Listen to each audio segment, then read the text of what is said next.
Welcome back, everybody, to another episode of the Clutch Talk podcast /YouTube/We Do It All. As always, I'm your host, John. Very happy to be here. My boy Jay Hizzle over here in the six. How you doing, my boy? Feeling blessed. I'm feeling good, but I'm also feeling great because let me talk about this accomplished guest we got on, the 2011, 2012 LMU Athlete of the Year, Loyola Marymount, for those uninitiated university, two-time WCC Player of the Week, named first team All WCC in 2011, 2012, 2012, 2013, 2013, 2014. Member of the LMU Athletics Hall of Fame, legend, walking bucket, 8-year accomplished pro, host of the Grind podcast, Anthony A.I. Ireland. Welcome to Clutch Tag, my man. How you doing? Appreciate it, man. That was a beautiful intro, man. Damn. No, I'm thankful to be up here. I'm glad you guys were, had me on. You guys thought of me, and hopefully I could share my story and share some gems that those tuning in that they'll cherish, and that we connect, more importantly. Absolutely, man. Absolutely, man. Well, like how Jay said, very accomplished guest, legend, not only just at LMU, but just in general as a basketball player, man. So very happy to have you here, Anthony. And for all the family at home, everybody listening, everybody tuning in, what we just got planned here today is we're just going to talk about Anthony's career and his journey and where it is now and what's next for Anthony. Are you cool with that, Anthony? Oh, yeah. Awesome, bro. Yeah, I'm excited, man. I'm excited. Hell yeah. Let's do it. Man, let's get into it. So where we like to start here is where it all started. You were born in Waterbury, Kentucky, pal. So who put that ball in your hands and at what age? It was probably like the initial inspiration came from my pops. I can remember just watching his or like going through his scrapbook like when I'm like 5, 6, 7 years old, and just always wanting to be in the newspaper and play at a high level.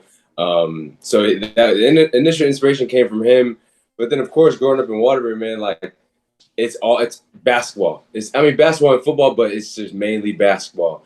And there's a lot of competition, a lot of good guards growing up, and I was just one of those people that fell in love with just like the process, the journey, the grind, and I figured that out early at a young age. So I was able to make leaps, in terms of like me getting better throughout my high school career. But I love being from Waterbury. It gives me that grit. It gives me that chip on my shoulder. And yeah, man, but the initial inspiration came from my pops for sure. Okay. And so if the initial inspiration came from the pops, is that who you were modeling your game after as a kid? Were you watching anybody and like, oh, I want to play like that, or I have to have my game like this? Yeah, my all-time favorite player is AI. So Allen Iverson, I wear number 3 because of him. Like I play because of him. Just like that scorer mentality, like grew up in the 90s. So it's like Gilbert Arenas, Steve Francis, like they trying to get a bucket. So like that was my era I grew up with. So, but yeah, Allen Iverson was just like, I watched this documentary over and over and over when I was young. So that's what I wanted to play like. Man, absolutely. Well, you got you right there. You right there. I'll tell you that much, Word. man. But all right. So fast forward a little bit. We get to high school. You go to Crosby High School. So tell us how your high school basketball experience was. It was good, man. The team I was with was like just known for just being one of the better teams in the city, better teams in the state. So I fell in line with that program, and I had a great career there. Won a state championship my junior year, lost my senior year at the finals game. But yeah, I had a great run. Averaged about like 29 points, 30 points my senior year. Carried my team to the finals, and I loved high school. It was like kind of like a local celebrity type of thing in the newspaper and stuff like that. But yeah, a lot of competition, learned a lot, had a great coach. And then before I went to LMU, I landed at Winchendon Prep School, which then like took me to a whole nother level. Man, I'm just sitting here kind of just marveling at the fact you brushed over yeah, average 30 a Man. game. Like it's light. AI. I'm AI, I'm the answer. But no, that's funny, man. But what was that like? You know, you're young, you're 14 through 18 or 19. You talked about prep, Anthony. What was it like?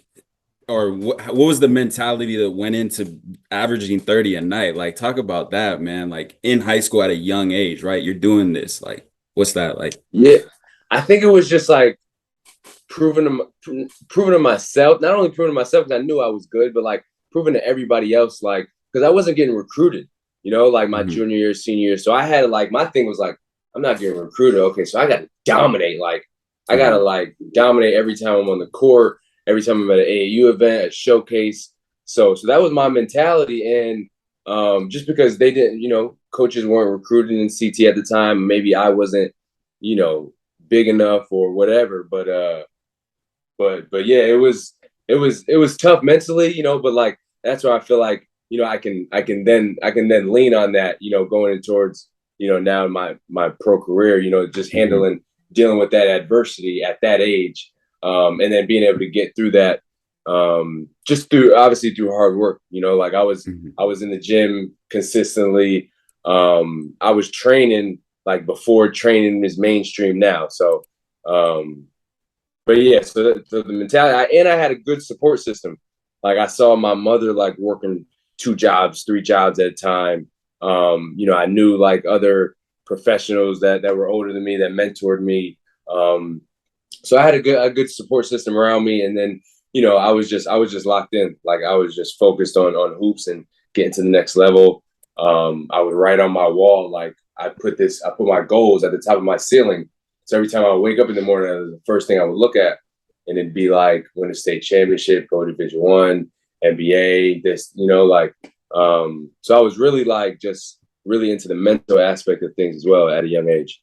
Man, that's honestly that's honestly beautiful and a very mature thing to hear for a Mhm. kid to have that to understand manifestation and understand Exactly. speaking things into Facts. existence. So man, I just got to give you your flowers for being able to understand that at such a young age. But but before we get to LMU, let's talk about your time at boarding school. You go to boarding school in Massachusetts, and I read that you did that in order to qualify for your scholarship. So talk to us about your time there. I'm sure you didn't want to be there. I'm sure that Yeah, like man. you just had to work. So talk to us about how was your mindset every day of like, all right, I don't want to be here, but I gotta be here so I can get to where I want to get to.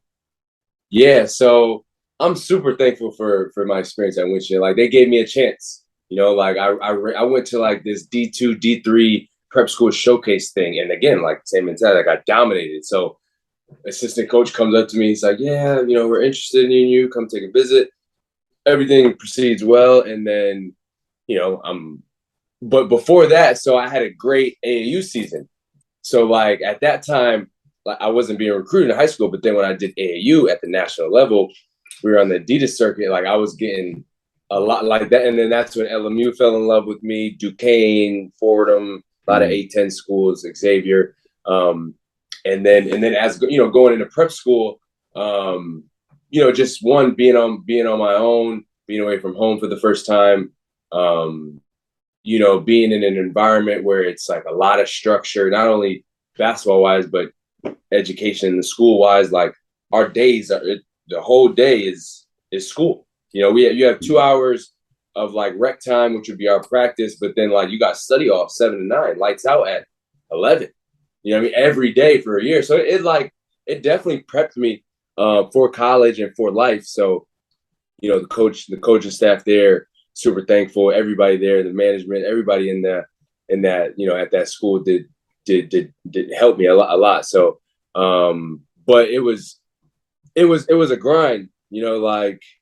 But the thing was like there was so many people that was going through that same grind that I was going through, like trying to qualify, trying to get bigger schools, trying to get noticed. So it was like, okay, we in this thing together. Like we all in the room trying to get the right SAT score, ACT score. So it was like you in the foxhole with some some guys, you know, and so it was like it was a struggle, man, just qualifying, getting that right SAT score, and then ultimately choosing the school. But then the basketball, man, the competition, like going up against like everybody on my team went D1. So it's like practices is crazy. So and then all the other teams is like every other guy on the other team is going D1, D2. So and then we ended up losing in the championship to Will Barton. He was at Brewster. So it's like those are the type of people that we was playing against. I actually got like all NEPSAC team. I was the only like mid-major guy to get that. And you know, that's when like bigger schools, you know, Providence, Florida, they started reaching Miami, started reaching out to me. But then I stayed loyal to LMU. They would come to Winchendon to you know, just to sit down with me, chop it up, come stay the weekend, two days and watch a game. And they were really hands-on with it. So yeah, ultimately took my visits, and then, you know, East Coast kid landing in LA is like, you know, it's like you can't get better than that. So I saw those palm trees, I saw the beach. I'm like, damn, this is where I need to be. Okay. And I want, yeah, that's what I want to talk to you about, like the LMU recruiting process a little more. Let's dive deeper into that.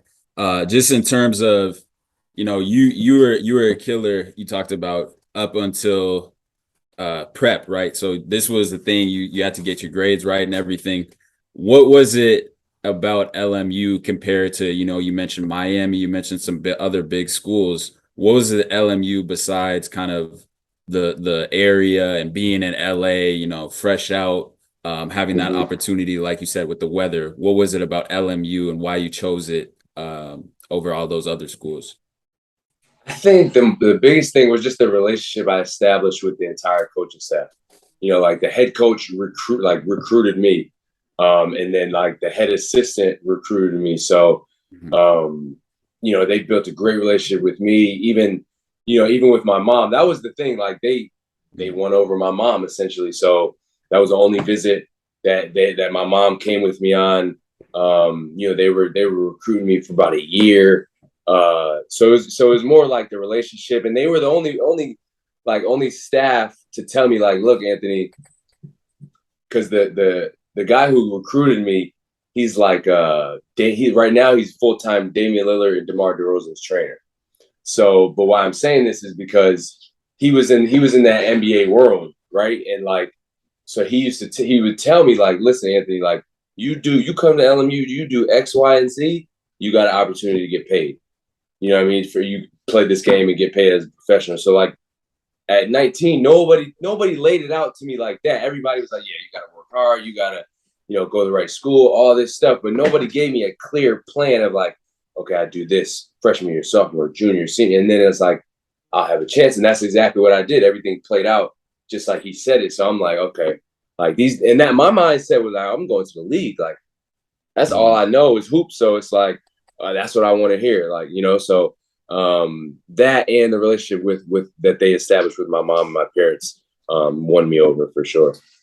Man, I mean that's moms is always the swinging deciding factor, man. And moms could simply just tell you, baby, go there or baby don't. So, you know, right, exactly. If they win over moms, that's always good, man. So that's exactly, you know, where we're going to get into now is, you know, a little bit of your time at LMU. You spent 4 seasons there, and every time we get into these interviews, when we talk about Division I basketball players, I never like to brush past it. I like to give you guys your flowers because, you know, it's the stat is that less than 2% of all high school athletes go on to play Division I basketball, right? But in your case, Anthony, it's even more flowers, and you deserve even more respect because even less percentage of those players are under 6 foot. And even less of those players are making school history like how you did. You rank first in LMU in history for games played, games started, minutes played. You're third in career points. You're third in assists. You're second in steals. So before we even get into your career, Anthony, hats off, and flowers to you, my dog. Because look, Cold. man, Thanks, bro. look, I'm a short player. I'm like 5'8", maybe 5'9" on a good day, right? But I never did Right. that. I never did that, right? So, man, I gotta give you your flowers, and Facts. and we're gonna get into your freshman year and all these things that you did. But talk to us about, how do you feel about being like cemented in LMU history forever? Can't nobody say nothing. Anthony's Yeah. name is on there. Mm-hmm. Yeah, I mean, it's kind of surreal, you know, like I was on campus probably during COVID, so 2 years ago, and they made a plaque with my name and all of my stats and stuff I've done. So it's like it's so crazy looking back because like I was so locked in at LMU, like I was just locked in. So I wasn't like pat myself on the back like, okay, yeah, I averaged 21 as a junior. Like I did this as a sophomore, freshman, all whatever, So like I didn't. I was just like, okay, what's the next? Like, okay, good senior, good sophomore year. What I got to do junior year? What I got to do senior year? So it was hard to really like, like really understand what I was doing. But now that I look back, it's like, and it's still hard. Like, damn, I really did that. Like it's still crazy. But yeah, it happened, and like, yeah, I'll be like, they love me out there, so I'll forever be remembered out there. So it's yeah, it's crazy. It is crazy though, bro. It's crazy. Even think about it, it's crazy. Man, I mean, hey, they better love you for for all them wins you got them. They better Right, be showing you love. exactly. But yeah, man. So then let's get into your freshman year. Freshman year, as a true freshman, you played in all 32 games. You led the Yeah. team and made threes. You made the WCC all freshman team. So your freshman year, right? So tell us about how does it feel, to go to go not only from the East Coast to the West Coast, but kind of being, now you're in this position where, dog, everybody's a dog, everybody's a top tier Yeah. talent, and I'm sure just how when you were in boarding school, practices were crazy. Now it's even probably on a whole nother level. So talk to us For about sure. that. Did you have a Mhm. like, damn, this is legit moment? Yeah, like of course, like initially, I'm matched up against the older guards and whoever's coming in with me. So like, and my mentality is like, look, I'm coming in to start. Like I'm trying to make my presence felt. So um it was a tough transition just because like I'm used to playing the whole game. I'm used to starting, but now it's like, I feel like I'm better than these guys, but like I gotta, play my role and play it out. So um I ended up, just staying with it and figuring it out throughout the year. Ended up starting maybe like 10, 11, 12 games in, and I kept that starting role the whole time. So just showed flashes of what I can do. And, I don't think we did too well, but like I would play really well in big games, even in the WCC tournament. I finished with like double digits the last 3 games of my freshman season. So I was making my presence felt, but again, it was only so much I can do. I was on a tightrope for sure. But then but everybody knew like going into my sophomore year, like, it's gonna be my team. Right. Okay. And I got to ask you, talking about freshman year and everything, and obviously, you came in with the dog mentality. You came in with that chip on your shoulder, being a smaller guard, being undersized and everything. You're always playing with that chip on your shoulder leading up to it.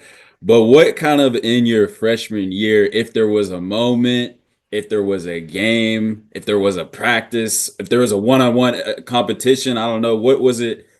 Anthony Ireland, you said to yourself, man, I'm here, I'm LMU, like I have arrived, like nothing can stop me. And then you went on that trajectory. I know it always doesn't end up like that, but what was that moment, if you say in your freshman year? I think it was, to be honest, like our first ESPN game. Like we were playing Florida State and like, at home, so and we're not, favored to win it. And then I'm in with like, they put me in with like 14 minutes to go. And, I hit one of our first threes, and that was my first shot at LMU. Like I hit a three, and I'm like, oh shit, like, all right, bet. Like I'm here. Like that's how I knew, Mhm. like, okay, I'm here. And then I showed flashes during that. I ended up with like 7, 8 points or something. And that's big. Like we played at Florida State national TV as a freshman. Like that's big. So, and obviously we were outmatched. Like can't even compare Florida State and LMU. So To do that at that stage, that let our coaching staff know, and then the league, like, okay, like this kid's legit, and then that let me know, like, okay, if I can hang with an ACC school, I know I can do this against WCC school. So that gave me that confidence, that reassurance, and like you said, put me on that trajectory. Man, and then once you were on there, man, there really was no stopping you, because out of your 4 seasons at LMU, I don't think I've ever seen another college kid do this. So you started in 125 of the 132 games you played. That's absurd. Yeah. Like shout out. That's crazy. That's crazy. That's absurd. Like honestly, shout out to you for that. But what I want to ask you, Anthony, is what does this statement mean to you? Heart over height.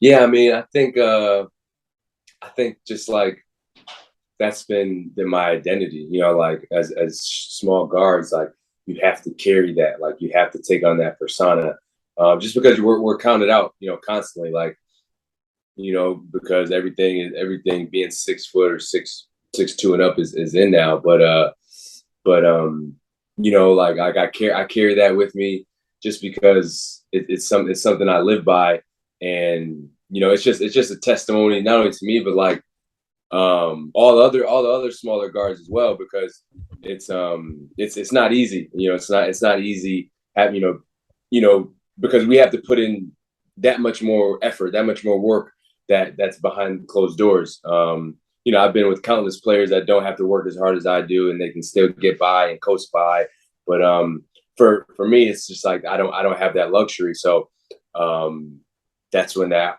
heart comes into play, that like giving it your all for 38 or 40 minutes. And yeah. So that's what that means to me.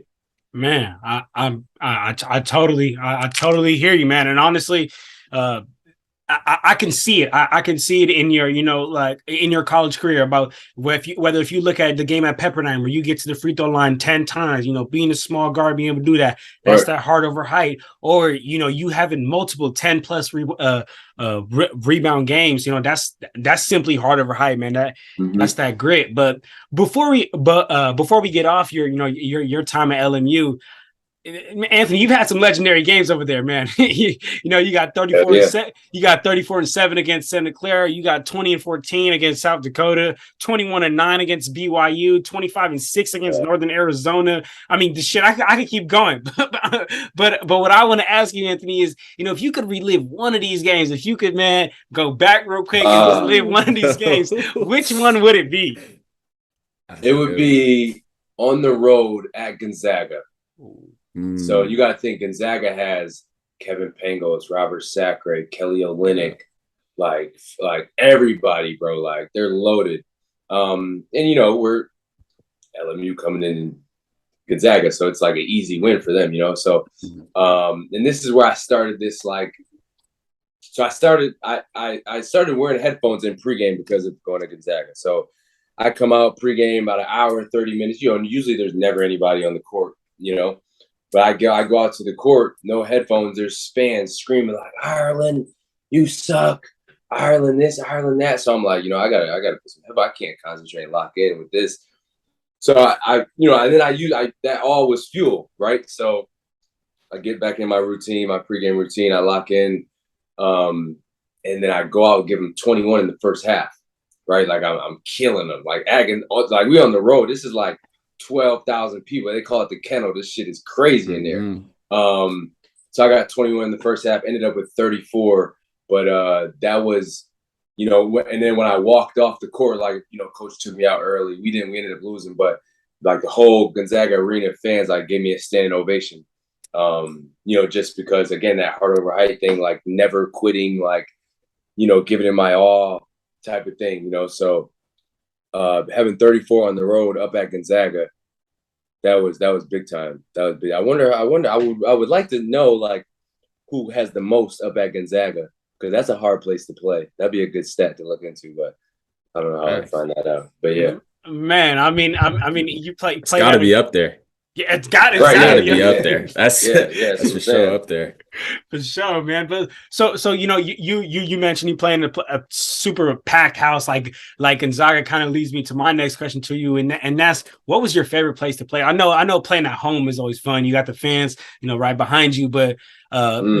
maybe was there a favorite place that you like to go sometimes on the road Oh that you yeah, was like, yeah. yeah, I like that. I want to hear that. BYU, bro. Ooh, Oh, they BYU. BYU. crazy, huh? Wild. It's like they seat maybe like 21, 22,000, and it's like it's an arena. That's like a NBA arena. Like Mm-hmm. their pregame presentation is nuts. Like it's crazy, and you can feel the tension. Like you can feel the tension. But BYU came into our league my junior year, I believe. No, my senior year, and then like they hadn't lost. Like their record at home is like they don't lose at home, damn near. So we went in there, got a win. I had like 27-9 or something crazy, and that was one of the best atmospheres I've played in college for sure. Definitely, yeah. So Anthony, we talked about your LMU and all that. It seems from the sound of it, man, and what we can see, you thrive in these high leverage situations at BYU, at Gonzaga. But let's talk about pros and what that process was like. You obviously had a great college career, a legendary college career. Let's call it what it is. What was it like after that? Now you're trying to make it to the NBA. You've been trying to make it to the league. What was that process like? And then you ultimately ended up in Europe. Yeah, so I mean, it was tough, bro. Like, you really don't understand the position you're in. Like when you come out of college, like you don't understand like the control you have, or the just the system. Like the business plays so much of a role that it's like, wow, like I thought it was just hoops. I thought, or like the political aspect of things, like you thought it was just like, okay, let's line it up, line me up against whoever this guard is, like let's see what happens, but it's not like that. So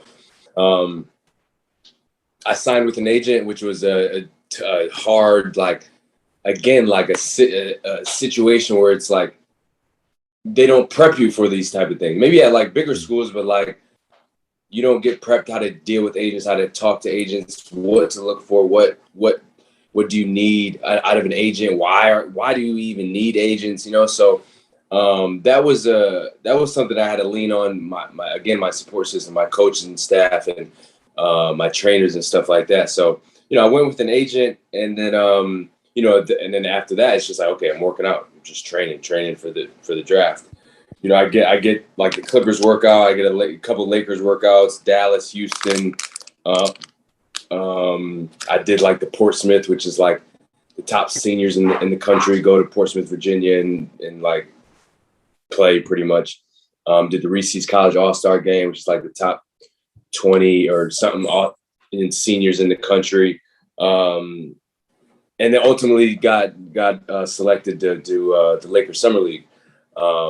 I did really well in their draft workouts. I was matched up against Shabazz Napier, Dante Exum, I think Russ Smith. So like, a lot of killers. And I did well. Like I would surprise them. Like I would kill. So they would invite me back for another workout.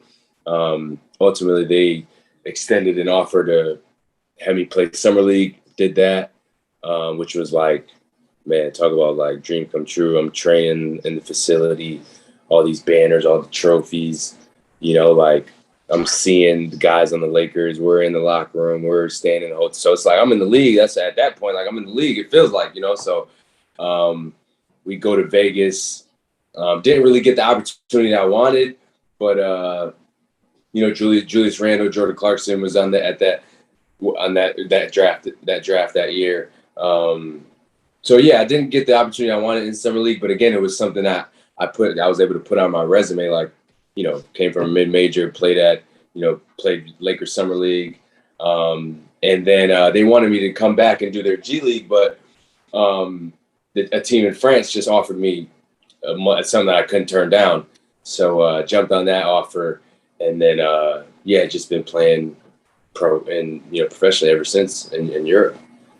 Man, I absolutely. But real quick, Anthony, you talked about that workout with the Lakers, and I don't know if you see it right here, Anthony, but like I see you. I'm I like see you. I'm diehard. I'm diehard. I love my Lakers, Anthony. So I heard you talk about Julius Randle, Jordan Clarkson. And not only is that like super cool to hear, but like me personally, like I've been following, like I've been a Lakers fan forever. I don't miss any Laker game ever. I know all of these players. So honestly, I saw Julius Randle. I was like, this guy he. I can see him being this good. Right now on the Knicks, like he's coming up as when he's really one of the top players on the Knicks, and could be arguably that 1A option. But honestly, Jordan Clarkson, I didn't see it. Right, I didn't see it. Yeah. So with you, you being around them in practice, in games, did you see it? Did you know Jordan Clarkson had this? Did you know Randall had this? How was it? You knew Jordan Clarkson's, like, you saw his mentality, like, he's not a point guard, but he gonna go get a bucket. Like, he can do that against amongst the best of them, So you saw his aggressiveness, his like, just like his mindset, just like what he was about, through the practices, through the scrimmages, through the workouts, and then in the games, like, and at that, when you get drafted, you're in a position where it's like, you're getting all the opportunities. So they want you to take 20, 30 shots. They want you to play 35 plus minutes. But yes, Julius Randle did show flashes. Jordan Clarkson did show flashes. We also had like Kendall Marshall was at the PG spot, DeAndre Kane, Roddy Boubois from France. So that was like the people that I'm matched up against like every day. So it was some hitters, So, but yeah, that experience, from going from LA, being with training camp for 2 weeks, then like the 3 weeks that we spent in Vegas together, staying in the nicest hotels, like the room service, the escort service, everything. And of course, you wearing a Lakers jersey, it's like people gonna go crazy. It's like, Man. You know what I mean? So you in Vegas with your Lakers gear on, it's like, oh, you know what I mean? So yeah, just my first real taste of the league, it was like, wow, like, okay, this is what I need. Okay. And then boom, like change of pace. You had that summer league experience with the Lakers and everything. And then like you said, you're in Shalon, you signed that contract, you couldn't refuse. But what was that experience? You're coming from Connecticut to LA, and now you're in a brand new foreign country, people speaking a different language in Shalon. What was that first experience like, man? Yeah, it was tough, man. I mean, the adjustment was, it's hoops at the end of the day. So you're like, okay, I can figure this out. But a lot of adversity, man, a lot of stuff that, that you're not prepared for. Like, Americans are brought over there to produce, like, you have pressure on you. That's just what it is. They want you to take X amount of shots. They want you to, and like, yeah, it sounds like, oh yeah, I'll just go over there and go kill. It's easier said than done. Like, these dudes is nice over there. One, the style of play is different. It's hard to find a rhythm. Guys may not like you because you're American, so a lot of stuff goes into it. But I had a good year. It was tough. Like, the business plays a role. Coaches getting mad. Coaches on the board are getting fired. Other teammates on the board are getting sent home. I actually almost got sent home at one point. So it was like eye-awakening experience. Like, this shit could be over really quick if you don't handle business, So like, it took that season for it to click to me. Like, okay, yeah, like, this shit is just about buckets and producing from here on out. So once that clicked for me, then it was like, okay, now I figured this Europe shit out. Yeah. Man. Okay. And then, yeah.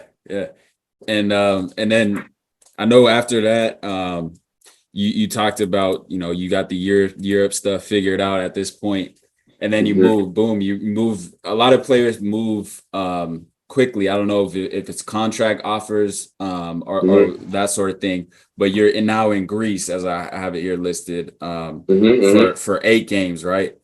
And then you only play 8 games there, and then you move to Trefl Sopot, I guess, and after that. And this is where we start seeing those AI numbers at Trefl Sopot. This is like, you talk about figuring out. This is where we start seeing it. There you average 20 points, 5 rebounds, 3 assists. Talk about that season first in Greece and then at the next spot at Sapol. Yeah, so after reflecting on the France situation, like, talking to my agent the off season, working with my trainers, like, okay, now I know, like, I just got to go get buckets. That's, as an American, that's my job. So I'm like, okay.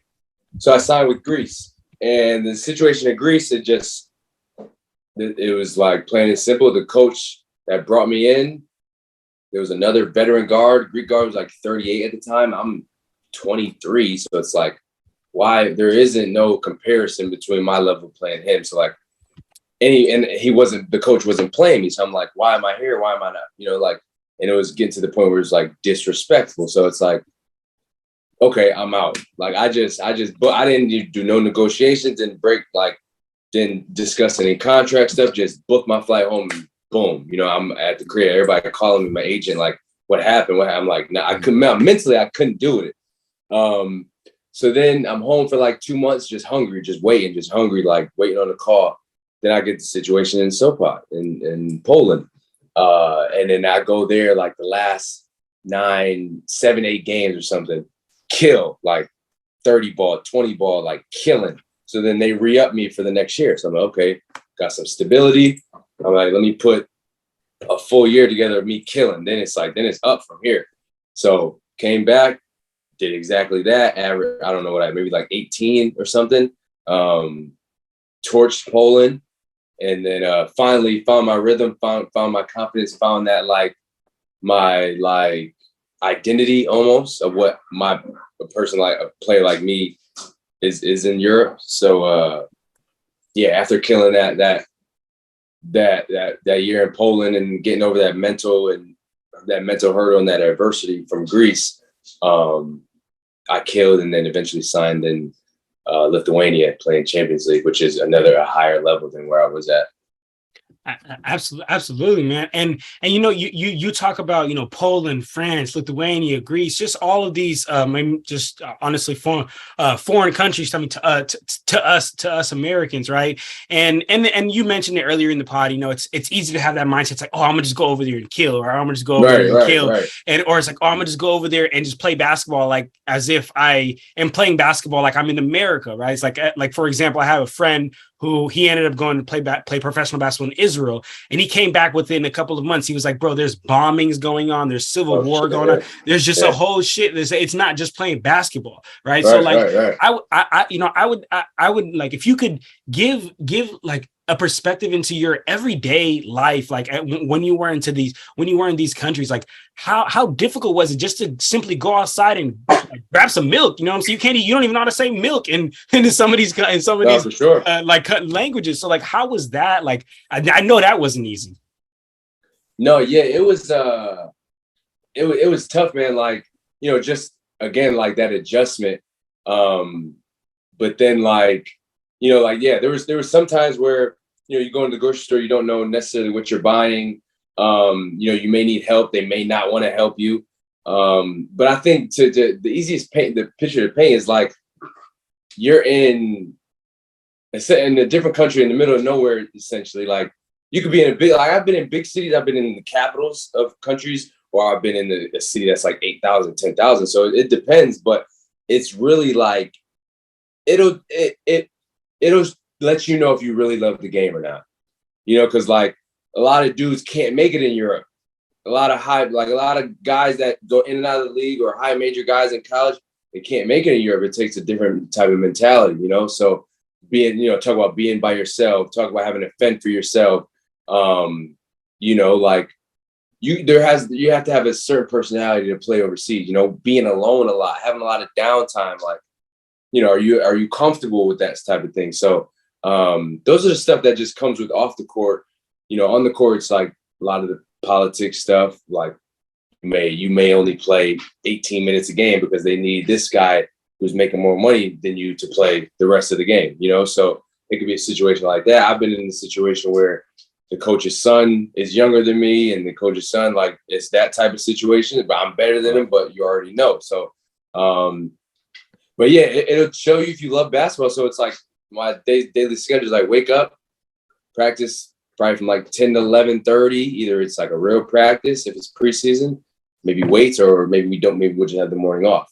You know, you come back, you know, you go to practice, come back home, eat lunch, shower up, I'll take a nap, then practice 5 to 7, 6 to 8, whatever it is. And then the same thing the next day, you know, and then the next day, and then you got games either twice a week or once a week, depending on what country you're in. So that's kind of like life as an overseas athlete in a nutshell. But it's, you know, talk about FaceTiming from home, missing birthdays, missing family events, get-togethers, a lot of important times with your family, missing out on seeing the growth of, you know, your nieces, nephews, brothers, daughters, sons. It's not easy over there, but, you know, like, again, it takes a certain personality. Guys thrive over there. Guys make a lot of money. Guys have amazing experiences. So yeah, I mean, I love it. I love it at the end of the day.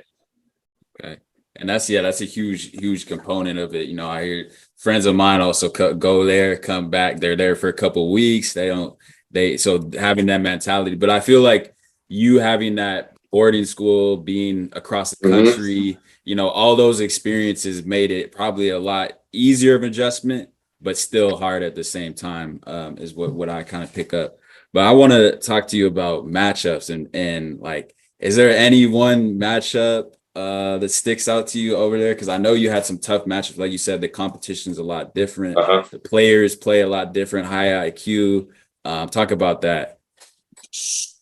Oh man, I would say probably my toughest matchup again, Pangos. Okay, like, in Europe. In Lithuania, a wow, matchup against Pangos again. So it's like, so I've been playing against this dude my whole, you know what I mean? So that's dope. But then I would say probably Two Holloway. You guys know Two Holloway? Yeah, so Two Holloway, he's maybe 2-3 years older than me. So a vet. Matched up again. He was playing in Israel. I was in Lithuania. We matched up on the Champions League, and it was just a good matchup. Like, I knew him, he knew me. So it was like one of those things where it's like, you pay your respect after the game. Like, okay, I rock with you, bro. I fuck with your game type of thing. But other than that, I wouldn't say I was. I mean, Eric McCullum. Okay. Damn, CJ's brother. Yeah, CJ's brother. Crazy. Played against him in Russia. Who else? Yeah, that might be it, man. Oh shit. No. My bad. Fucking Nando DeColo. You guys know Nando? Oh yeah. Yes, sir. Yeah. Yes, bro, sir. This in Russia 2 years ago. Bro, this guy gives us 43. God damn. Like, just probably shot like, you know, 14 for 16, 18 from the field, you know, like 10 for 10 from the free throw line, like just like a pro, just like on another level type of thing, you know? So yeah, Nando. Right about that one. Nando, the French assassin, that guy's cold, the French assassin, man. And then big games. I know you had so many countless college big games, high school big games, but I have some listed down here. It's 2016, 2017, your career high, I believe, in the pros, 35 in one game with Sapat. That was how you talked about you're finding your groove. And then in your most recent season, I believe you had 16 assists. So you're serving out those dives. Like, talk about those games, especially the 16 assist games. I want to talk a little bit about more. What about that specific game where you just playmaking as you usually do? I know I've watched the tape and everything, but talk about that game and then the 35 ball too. I want to hear about both. Yeah, so that's been kind of like the knock on me, is like my whole career is like, you know, I could put the ball in the basket, but I have trouble running the team or getting assists. So I'm like, okay, like, that's what I'm going to do this year. So was like top 3 all the whole year in assists in Poland. And we were going up against the best team in Poland. And we're at home. And it was just one of those games for me where it's like I played the whole game, 40 minutes. And I'm just picking apart the defense. Like, they had like this 1-2-2 half court zone defense, and I was just picking it apart. So that was like memorable for me, just because the assists, you know, in Europe, like, they love that shit. Like, they love true point guards that just run the team and get assists. So that was good. That was really good. And then, the 35 ball when I was in Poland, that was just like a statement game. Like, I think that was our last game. And then they signed me for the next year. It was like a statement game for me. But I can remember one game in Portugal where I had like 34 and double overtime or triple overtime game. But I've had every year I have like 2 games where it's like 28, 29 or like 33, 34. It happened this year I had, I forget what I had this year. I think maybe I had like 31 or 30 exactly on the team. Those games are always, because like I said, twice a year, I'll find my rhythm, and it's like, you guys can't do anything tonight. Man, Anthony, I think it's kind of crazy that you just keep talking about like, I think I had 30. Yeah, I think I had 35. Like, come on. That's not regular, dog. Man, you different. You different, man. But all right. So Anthony, the same way I asked you in college, right?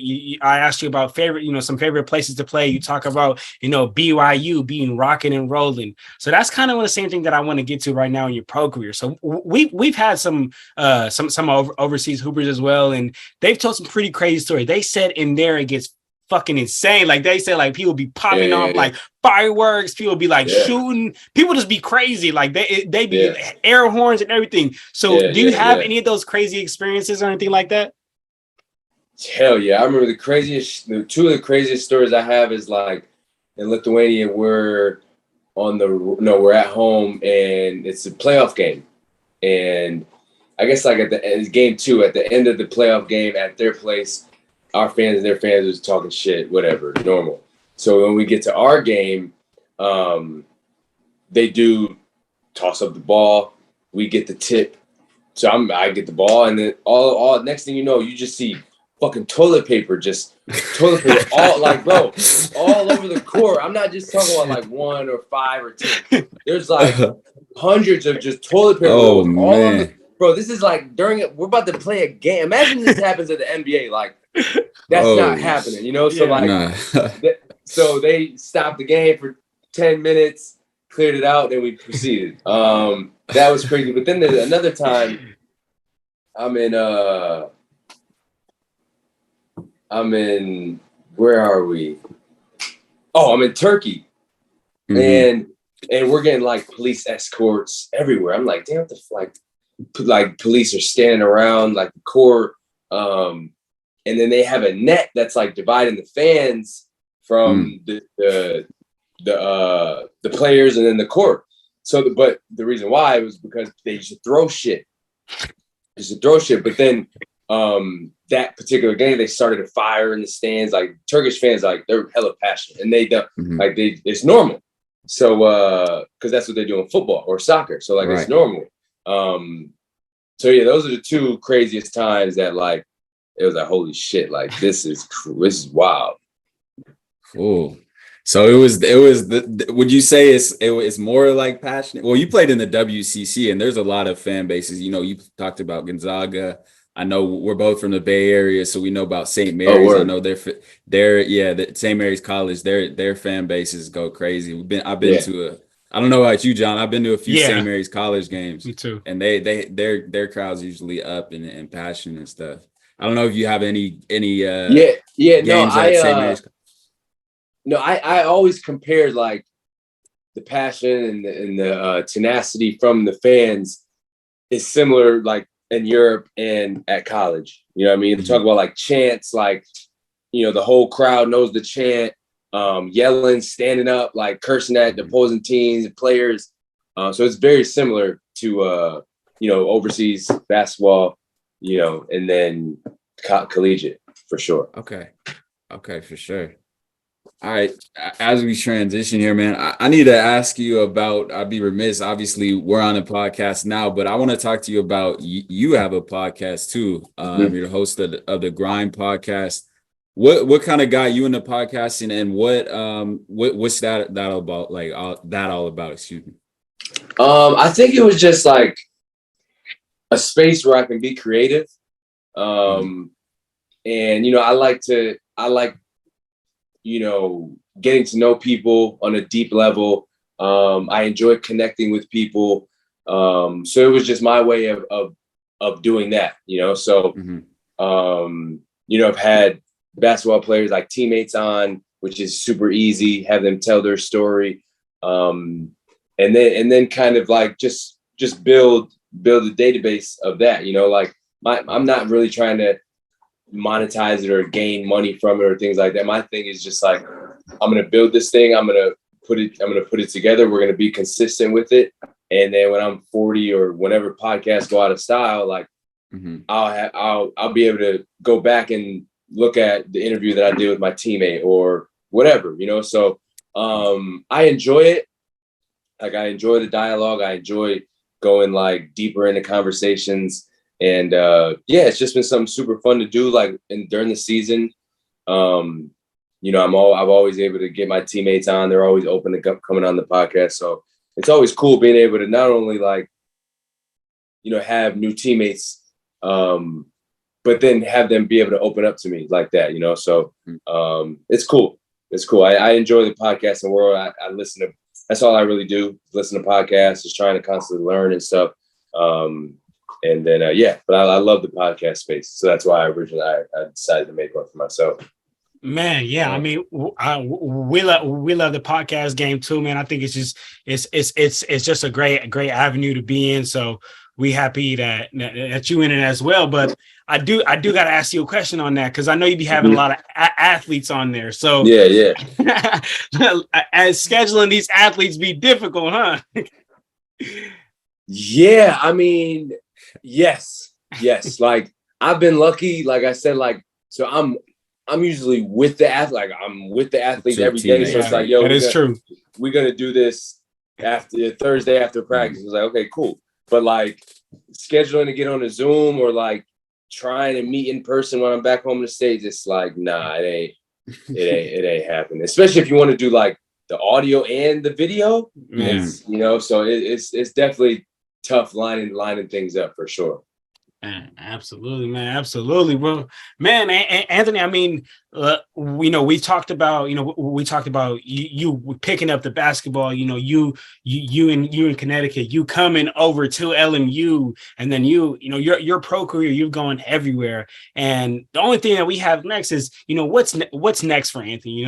We know where your goals in basketball and all that, but I also want to know what's off the court. I know we got your AI3 leadership academy, which I think is absolutely awesome. I was doing some research and checking it out on that. Like I've never ever heard of another athlete trying to really build a school. Like I was doing some research on it, and I see that you really want to not just teach these kids how to play basketball. You want to teach these kids financial literacy. You want to teach these kids about life. And I'm hats off to you, flowers. And I just want to talk a little bit about that, and kind of what inspired you to come up with that, and what's next for Anthony.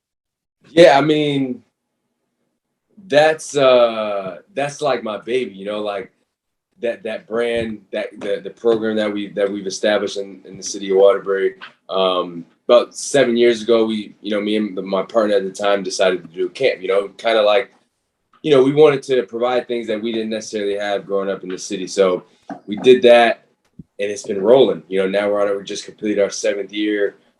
Did an overnight camp. That's been the first overnight camp in New England in a while. So just trying to grow and like, build towards the final vision, the final goal, which is to have a K through 12 prep school.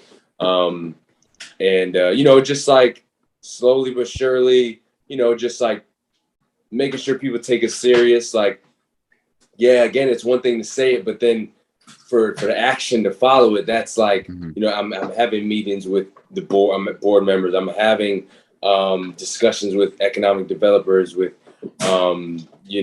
architectures, things like that to build the facility. So, and that gives me the almost like the credit for people to take me serious of what I've established with the academy. So, it's been an amazing experience. Like, it's almost like sky's the limit with the possibilities we can create out of a program like that. But we definitely want to get into the education mentorship group, SAT stuff. You mentioned the financial literacy piece that we do.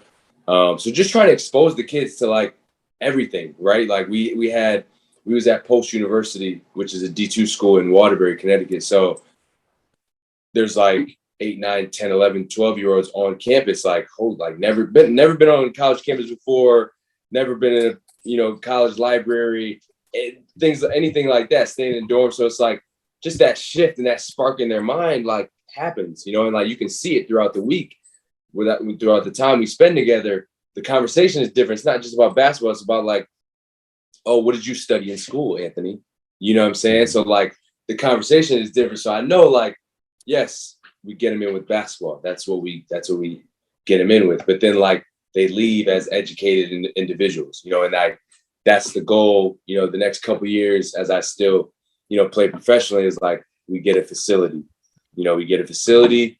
We run events, we run AAU teams, we run trainings, we do a bunch of stuff. And then we monetize that so then we can get a bigger building. And then by the time I'm 50, 60 years old, there should be a K through 12 prep school already like set in place, set in motion. I have a curriculum that I've put together. So I've like, you know, thought this down to a T, you know what I'm saying? So again, this is something I'm super passionate about. So yeah, man, like, you know, this, like I said, sky's the limit with that, especially when you get into the education space. You know, in terms of receiving grants, you know, we're going into the nonprofit route. So definitely want to almost create a, you know, because like a lot of guys, I don't know about on your area, but like a lot of guys in Waterbury, like if they don't go D1, D2, or D3, then it's like they're in the streets. So it's like, okay, we have a vehicle now to where if you don't get accepted to school or you don't want to go to school, you can't, whatever the situation is, you know, if you know basketball, you can come right in and be an intern or be a trainer or whatever, you know, so almost like creating that system to where we're setting up our kids for success instead of, you know, they graduate high school, then it's like, okay, figure it out kind of, you know what I mean? Yeah. So thinking generationally, you know, with what I'm doing and like, you know, not, and, you know, not to toot my own horn, but like guys aren't doing it at the level we're doing it, even NBA guys, you know what I'm saying? So, and what separates myself is like, I'm hands-on with everything. Right. And that's why we've been so successful is because people not only see me and they know I'm playing professionally, but like I'm there at the camp all day, every day. So it's like, okay, they can feel me, they can touch me, like they see me training in the gym before camp starts. So it's like, okay, like, you know, in terms of being that real role model and backing it up with what you preach. And though that's like just my natural, I feel like that's just one of my purposes here on this earth is to kind of, again, connect people and, you know, just kind of prep people and give advice where needed.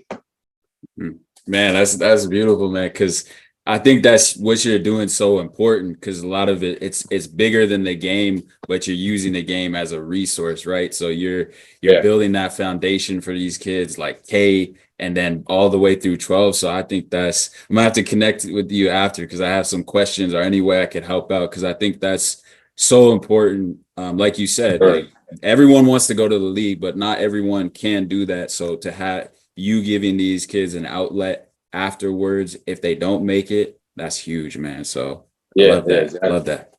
Exactly. Man, absolutely, man. So shout out you for that, Anthony. But man, you know, so as we start to kind of wrap up here, Anthony, if there is one of your you know your AI3 kids from academy listening, or even somebody that's not in your academy, and they're like, man, I want to be like Anthony. I want to have that successful career. What's some piece of advice that you would give to them, and you could think of it as far as basketball wise, or even just as far as life wise in general? Yeah, I think you got to differentiate if you love the game or if you're passionate about the game. You know, like if you love the game, you know, sometimes that love may come and go, right? Like you may have a bad game, or you'd be like, nah, fuck basketball, I'm off basketball, right? But like, and you can love basketball because your friends do, or your mom tells you to, or your dad tells you to. But there's a difference again between loving it and being passionate about it. If you're passionate about basketball, that fire is always going to be there. You know what I'm saying? No matter what, like even if you're tired, You don't want to do 2 more reps, but it's like, all right, now let me push through. If you're passionate about it, you know, a lot of kids today, like they like the game, they love the game, but they love the game maybe for what perks it brings them, social media wise, gear wise, whatever, attention wise, school, like whatever, you know. So you got to really differentiate if you're passionate about the game or do you just love the game. You know, I think there's a huge difference that kids got to understand, because loving the game won't necessarily take me through 8 years being a pro and being in Europe. Like I still got that fire, still got to be there. That passion still got to be there for me to get up and work out 2 times a day, 3 times a day sometimes. So yeah, you just gotta, that's the one thing I would say is like, if that passion is there and you like, and that's all you think about is basketball, then it's like you got something going. But like, again, you know, your mom love you, but sometimes she may cuss you out. You know what I mean? So it's like that love wavers, but like that passion is always going to be there. Man, I love that, man. I love it. If we could just wrap this up in a little bow, man, and just tie it up. I just think passion for the game, man. You know, passion for the game. That's that's what I would say, man. But you know, Anthony, as we kind of like start to wrap this up here, not only do both me and Jay want to thank you for, you know, coming on the pod, but I just want to ask, you know, like is besides and all the family out there is going to go follow you, and I'm gonna link everything in the description down below, everything to the AI3 Academy and everything. But besides any of that, is there anything that you want to, you know, tell the world about Anthony or about you, or anything you want to shout out and while you got this platform? Yeah, I mean, I would just say you can follow me, AIreland3 on Instagram, AIreland3LA on Twitter. We do a lot of stuff in the community with my Leadership Academy. We're on AI3 Leadership Academy on Facebook, Twitter, and Instagram. You know, if there's companies out there or people want to donate their time, donate, you know, their resources, their intellect even, you know, we're always open and always, sorry about that. And we're always open to that possibility. You know, again, I like collaborating. I like, you know, bridging those gaps, because everybody has something to offer, especially when you're dealing with a vehicle like what the Leadership Academy. You know, it's not just basketball. So I'm talking to educators. I'm talking to, you know, people, you know, because we want to be able to host everything, like people that have law degrees come back and teach if a kid may be interested in that area. So the financial literacy piece, you know, just being financially free, like how do you go about that, right? So yeah, it's like that, you know, like I said earlier, that potential in that vehicle is limitless. So we're always looking for just knowledge, help, guidance. But other than that, man, like, you know, nothing really other than, you know, keeping tabs on me and tapping in with what we're doing for the youth. For sure, man. For sure. For the family out there, man, I'm everything from his podcast to everything. It's Instagram, Twitter is all going to be in his bubble and in the description down below. So do not lag and check my boy out. But Justin, do you have any last words for Anthony? Nah, well, yes, appreciate your time, man. AI, Anthony, it's been nice to meet you and get your words of wisdom, man, and learn about your basketball journey, man. It's cool chopping it up with you as well, man. Real cool people.